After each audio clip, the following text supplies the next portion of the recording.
तक्रार केल्याची राजकीय वर्तुळात जोरदार चर्चा आहे। अजित पवारांकडून शिवसेनेच्या मंत्र्यांच्या फाईल वेटिंगवर ठेवल्या जात असल्याचा सूर अडवला जातोय। मात्र स्वतः एकनाथ शिंदे आणि अजित पवारांनी याचं खंडन केलं। महायुतीत धुसफूस नाही तर खुश आहे हा डायलॉग एकनाथ शिंदेंनी लगावला।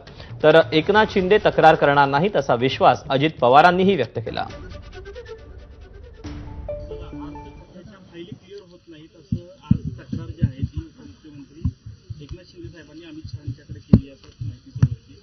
मला अमित शहा साहेब असं काही बोललेले नाहीत।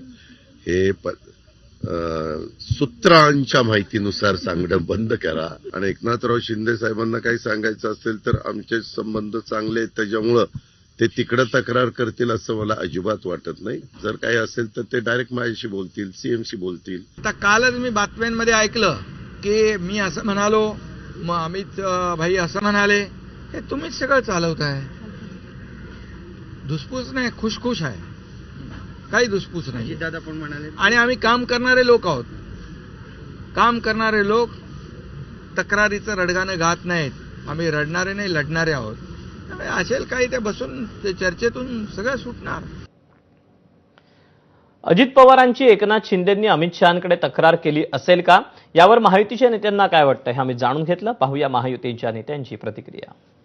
एकनाथ शिंदे साहेब हे अतिशय चांगले नेते आहेत, उत्तम नेते आहेत। तक्रार करण्यासाठी अशा पद्धतीचा वापर करणार नाही। आणि एकनाथ शिंदे साहेब एक आक्रमक नेते आहे।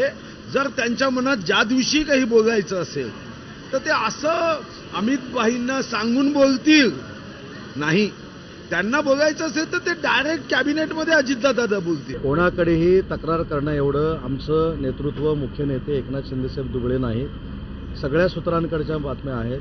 स्वतः अजितदादांनी याच्यावर स्टेटमेंट दिलेली आहे की असं होणार नाही। त्याच्यामुळे एकनाथ शिंदे साहेब